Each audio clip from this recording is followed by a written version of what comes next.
Welcome to PARC FERM, the Canadian Formula One podcast. We talk race reviews, news from the paddock, and bring you everything from the world of Formula One. And now your hosts, Drew, Walker, Ed, and Tomas.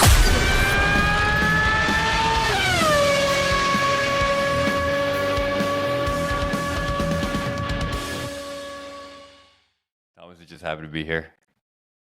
He's just like he's got power and signal. Power and signal to the Lithuanian bunker, but he's fucking pumped. We gotta actually. Speaking of, you want to bring your mic a little closer? Who, me? Yeah, you. Okay, you're pretty quiet. So is this better? Hold on. Is this better? A little bit. Do you speak fluent Lithuanian? Yes, I do. Sick. Good question. Great answer. Black and white, buddy. Do you? Yes, I do. Okay. Yeah. Conversation over. What's up, everybody? Welcome back to PARC FERM, the Canadian Formula One podcast. We're here today with a little mini episode. No race to recap, so we're going to talk about a couple of the bigger news items in the F1 world right now. We've got Liam Lawson on the docket, and we were talking about Andretti Racing, who were just confirmed to come back to the grid as the 11th team. But boys, let's start with Lawson. This was a bit of a topic of conversation last week, talking about the fact that he does not have a seat yet, even though he's performed really well for the first few races. And, you know, they've signed Danny Rick and they have Sonoda on that lineup right now. And there was a lot of talk that Lawson really deserved a chance based on how he was performing. So we touched on it a little bit last episode, but let's just dive into it a little further. Let's start with some opening thoughts, and then I want to break this conversation down a little bit more and kind of evaluate the decision on some different criteria. But opening thoughts, Edward, you want to lead us off?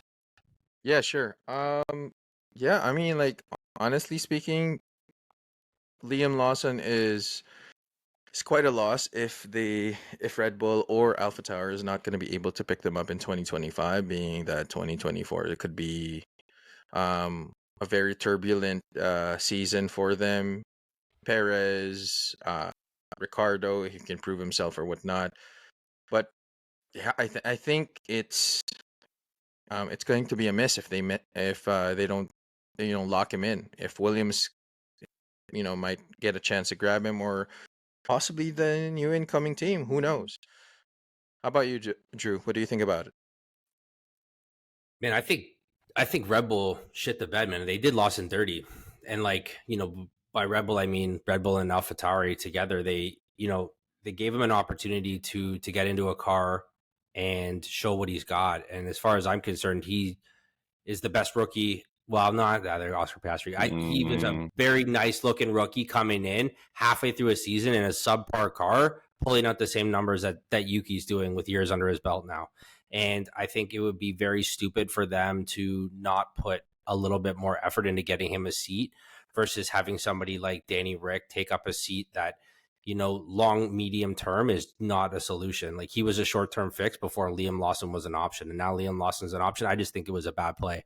I don't know what's going on behind closed doors, but I just think that they should have worked their Red Bull magic and made something happen for Lawson, because he's a talent in the making. Just my thoughts. What do you got, Thomas?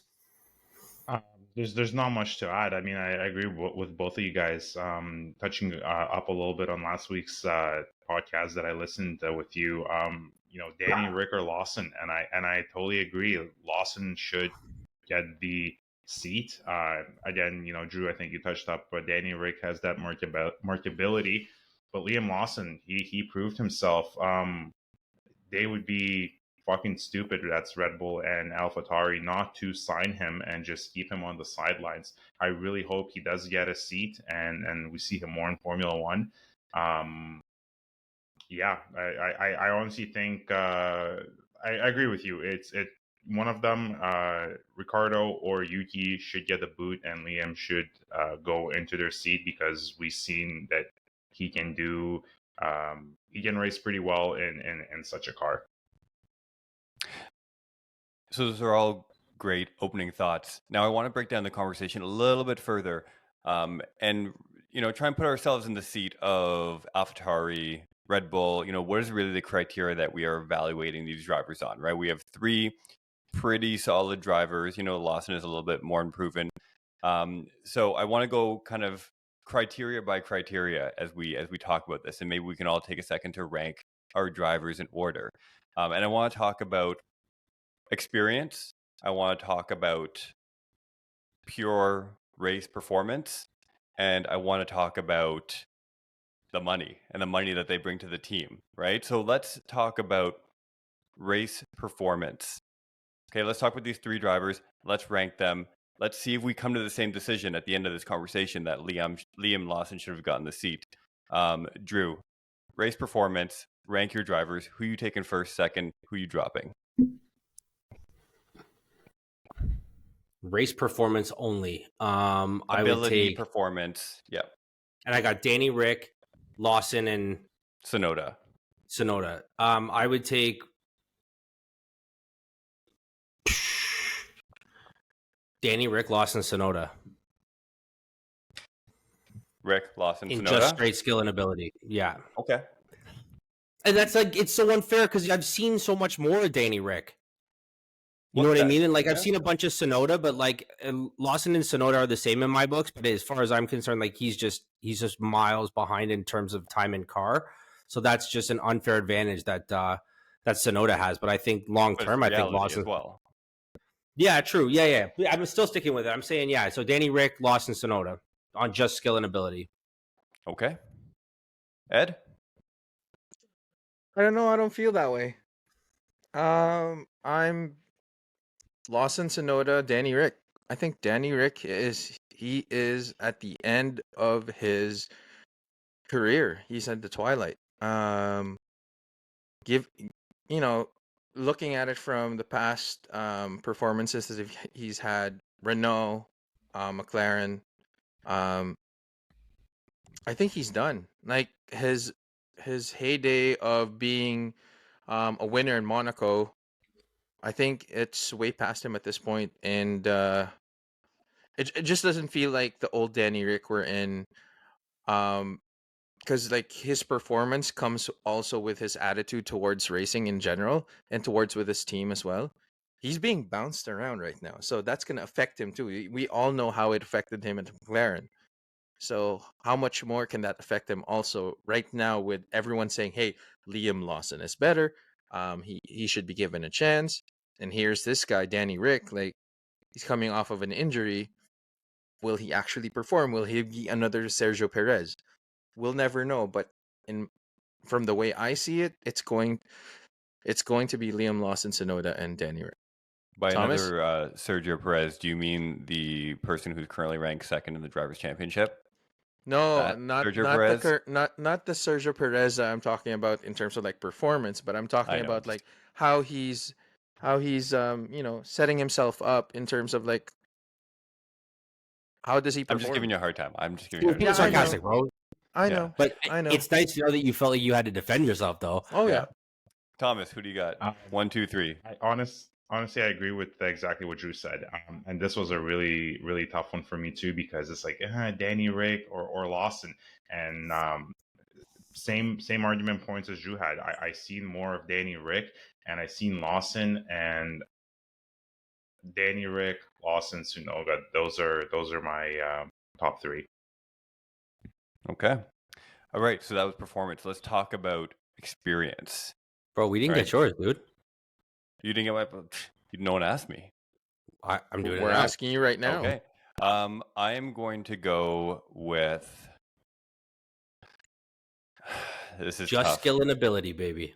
Yeah. You know what? I'm going to Sonoda, Ricardo, and Lawson, based on what we've been able to see so far in their current state. Okay. Experience. Drew. Experience. Well, that's obvious. It's going to go Yeah. Ricardo, Sonoda, Lawson. I don't even think we need to all talk about that. That's not a negotiable. Oh yeah, we can skip through that. Yeah. We can skip through that one. Okay. Yeah. Yeah. Because I think, when you're going in a team and you're building a team, part of what you want, do you really want, like, Tsunoda will still consider him pretty young, right? And he's had a couple of seasons in Formula One. So do you really want to build a team that has, essentially two brand new drivers, or is there value to having, maybe it's, sorry, not who has more experience, but maybe it's like the value that we place on experience. Maybe that's a better way of posing the question, right? How much do you value Ricardo's experience over Tsunoda's?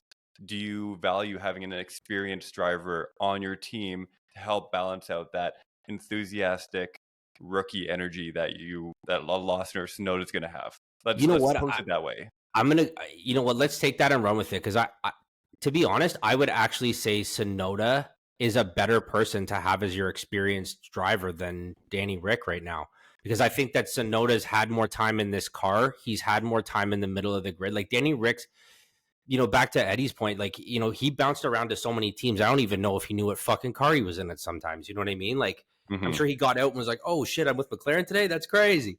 You know what I mean? But like, I think that Yuki's been in that AlphaTauri. And you know what, to kind of answer that other question you'd asked, yes, I think that that's exactly what AlphaTauri is. They are the young guy driver team. Like, to have a Tsunoda and a Lawson in there is not outrageous, dude. Like, it's, look who they got rid of. They got rid of De Vries, like another new driver, right? So like, in all fairness, like, I would say that like that is the entirety of what AlphaTauri is trying to do.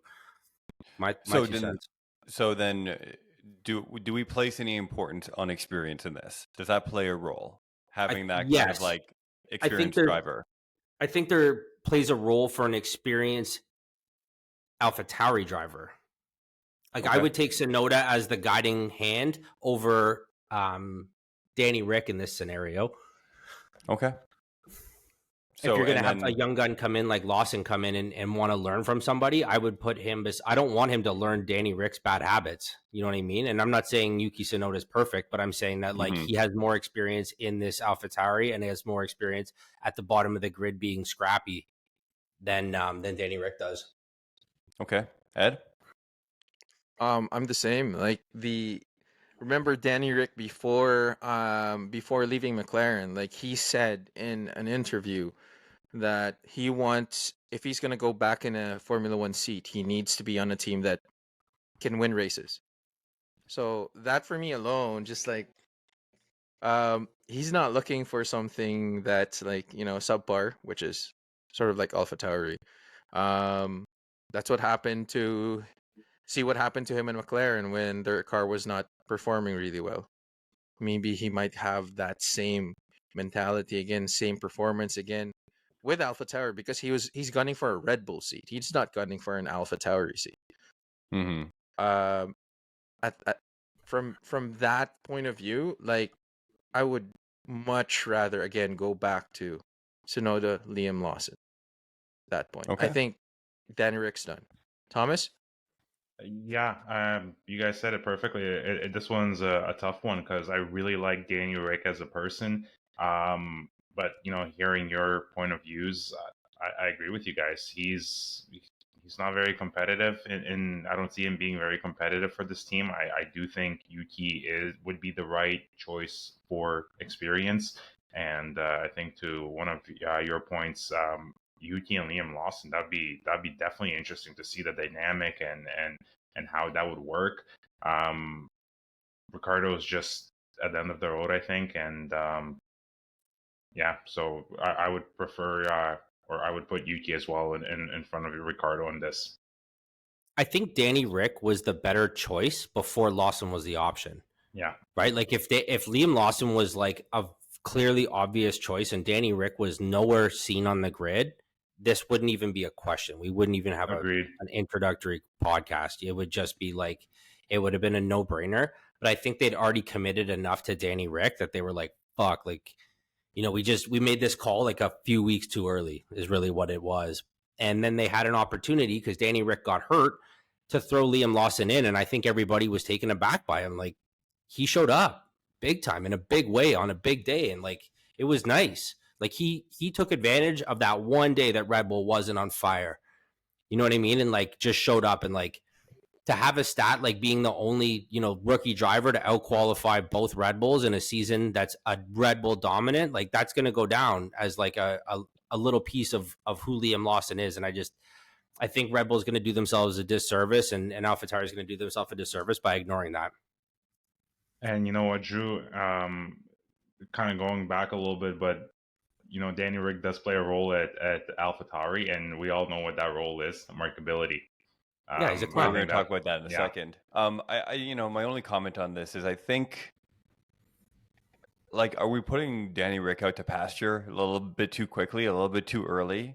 Given, and I don't think he's going to be like the driver and that he was when he was in Red Bull, right? But given his experience, given that maybe he's a little bit humbled right now, that he is riding in that team, do we think that he could be that driver that can really help develop young guys, or is he not there, and will he ever not be there?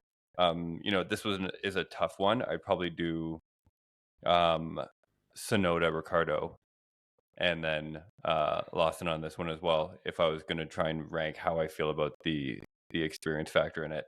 Thomas, you just touched on this, and the last one is obviously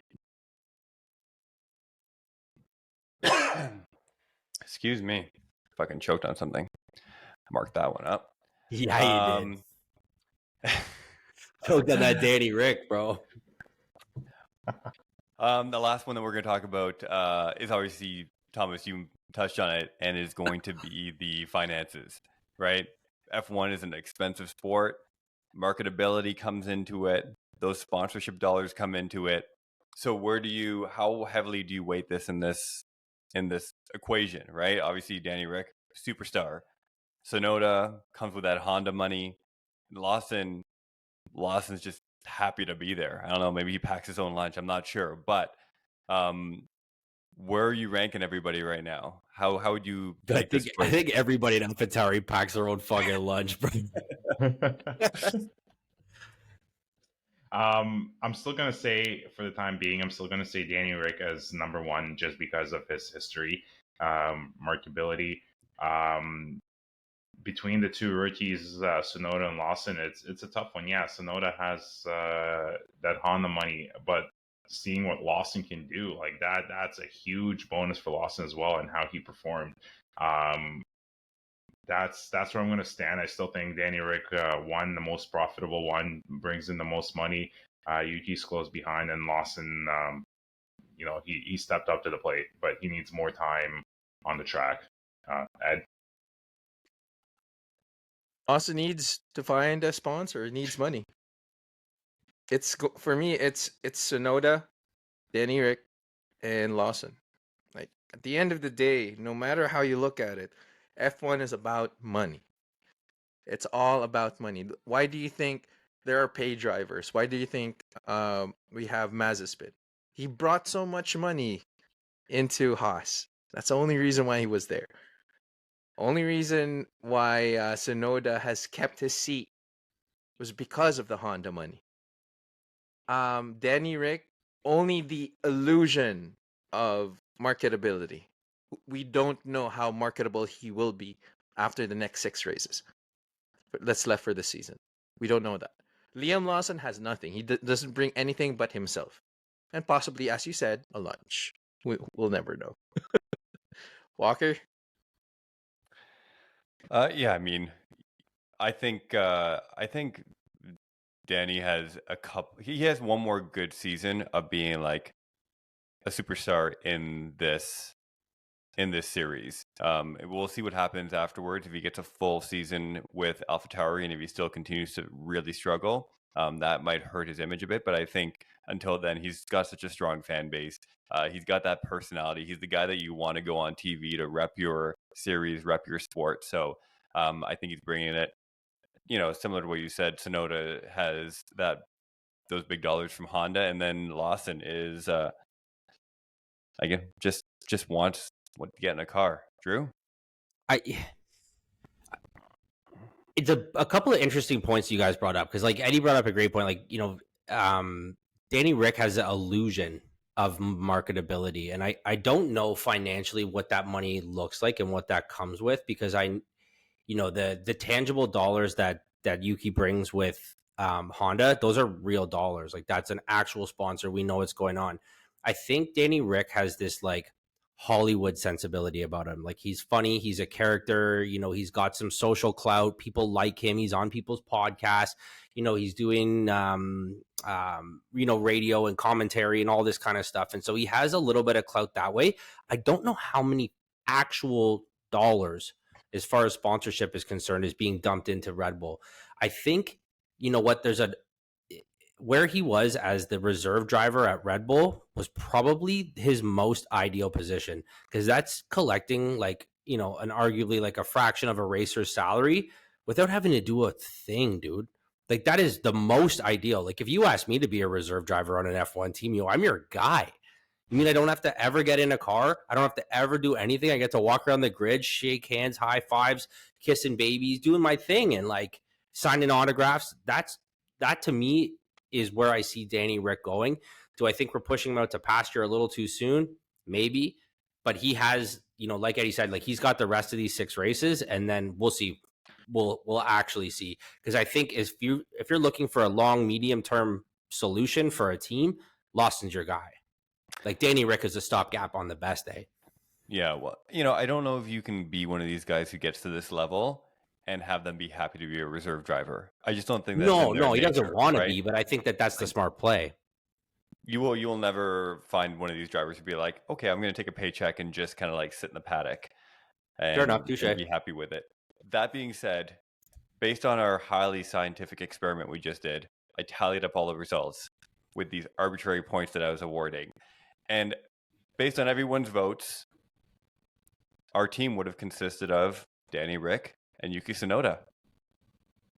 There you have it. I knew where you were going with this, you sneaky fucker. This is exactly what you wanted to happen. I knew this is what you wanted. No, man. Listen. You wanted us to science. tell ourselves that Danny Rick was the smarter choice over Lawson. I knew where you were going with this. Well, you know what? I think... Well, I just think there are lots of factors, right? We take into effect the pure performance that we see on the track, right? And that's what we really that's what we were basing our opinions on. So I just want to, I don't know, see where this would lead us. And based on, I think it's basically the experience. It's the experience and the money, right? That's what Lawson is losing out on, and primarily the money, right? If he could bring some more dollars, if he was a fucking Lithuanian national and all the Lithuanian companies were like, just like going fucking crazy to try and give this kid money to sponsor them, then, it might be different. But right now that's our team. So we're all fucking wrong. Moving on, let's quickly talk about Andretti Racing, the 11th team on the grid, the 21st and 22nd car. Maybe this isn't such bad news for AlphaTauri, because now they won't be the worst team on the grid. Thoughts? All right, so they're not the 11th team on the grid. They're still in this gray zone, maybe. So from what digging and research I've done and found is they are past the FIA's criteria of what they needed to see in a team. So of the 4 teams that applied, one was able to satisfy the FIA's needs. Now what they have to do is go on to F1 and ensure to F1 that of the pie that they're stealing from every other team, that they need to bring more to the pie than they're stealing from everybody else. So now Formula One and all the honchos at Formula One have to decide on the commercial rights. So it lands them in this really weird gray zone that, like, they might get approved, but they might not get the commercial rights, which means, like, every time that the Cadillac car goes on screen, they got to blur it. Like, so it goes into this super huge legal gray matter kind of area where it's not so black and white.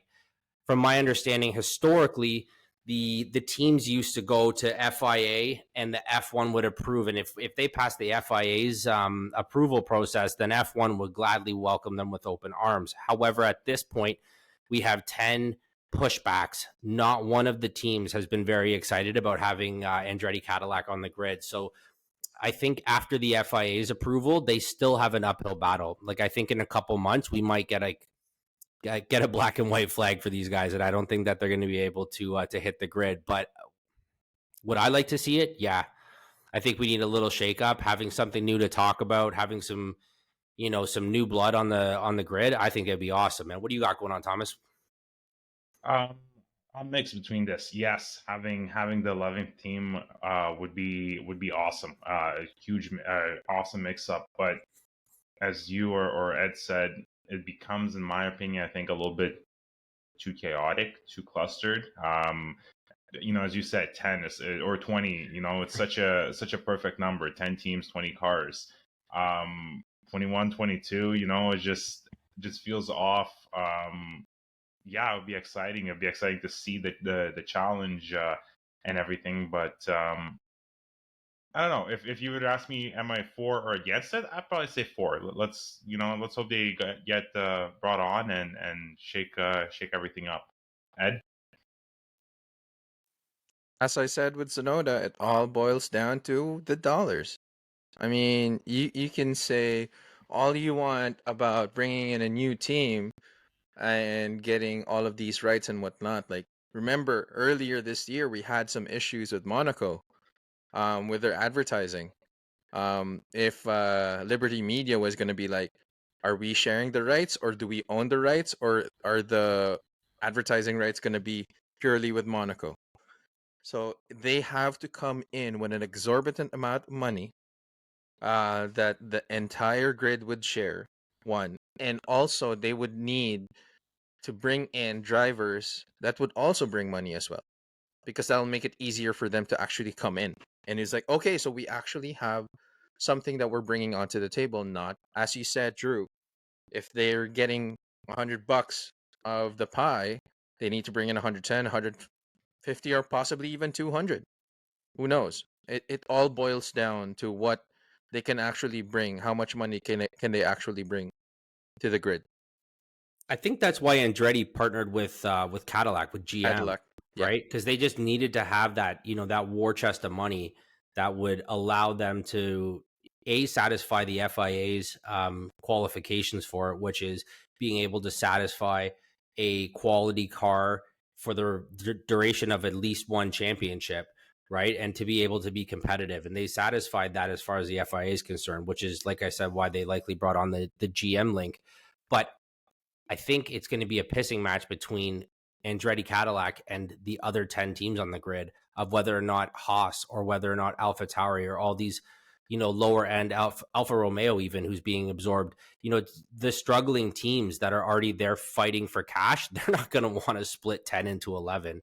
You know what I mean? That's the last thing they're going to want to do. All of these teams on the grid are going to give some serious pushback unless they can promise some serious dollars, which I think is radically unfortunate. Like, I understand that, like, expansion teams and other sports and stuff like that, like, it's not an easy process. And this is not an easy process either. This has been in the works for a while.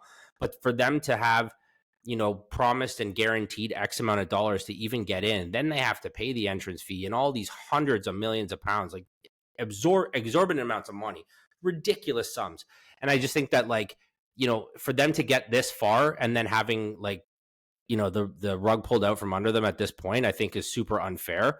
And I think it'll get super messy legally from what I've read if they've already passed the FIA and get turned down by the F1.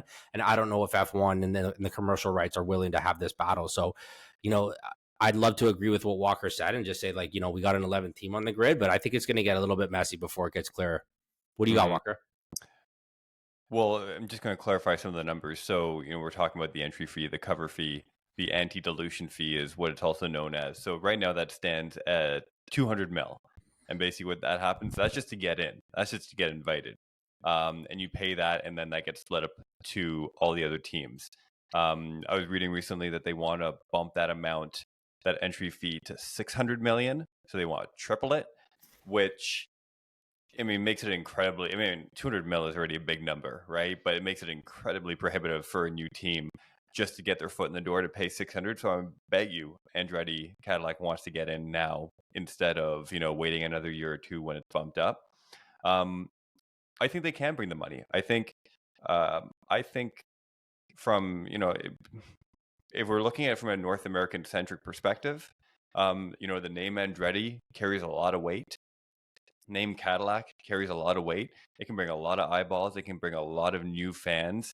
You think about, like, the heartland of America that grew up with the Andretti boys doing, like, kart and NASCAR and all that stuff, right? I think there's a big subset of the population of racing fans and motorsport fans that currently aren't tuned into F1.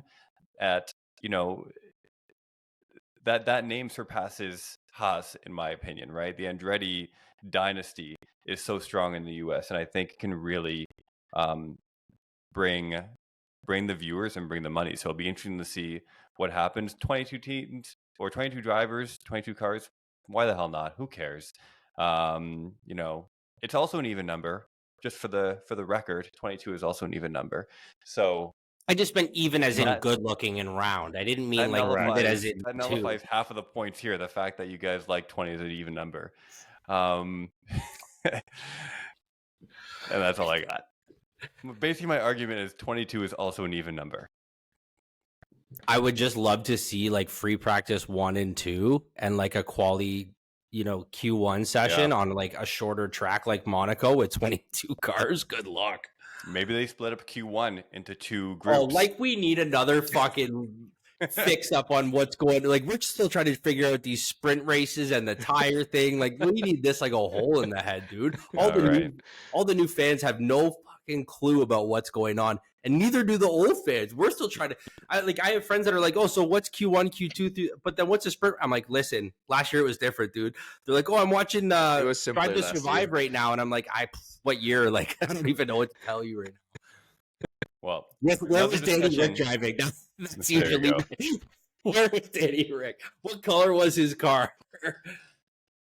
Another discussion for another day. Boys, I enjoyed this short little mini episode.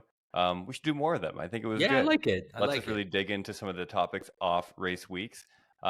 This has been PARC FERM, the Canadian Formula One podcast, with the boys, Ed, Drew, Thomas. Lots of fun. Make sure you subscribe, you comment, you join the Discord. Check out for all the links in the show notes. We will talk to you next time as we are recapping. What's the race? Bahrain, right? Qatar. Qatar. It's Qatar. I've heard people say Qatar. Anyways. Could be. Whatever it's called. Wow, here in Canada, we say Qatar. Qatar. All right, gentlemen. Thanks so much. Okay, ciao. To PARC FERM, the Canadian Formula One podcast. We talk race reviews, news from the paddock, and bring you everything from the world of Formula One. And now your hosts, Drew, Walker, Ed, and Tomas.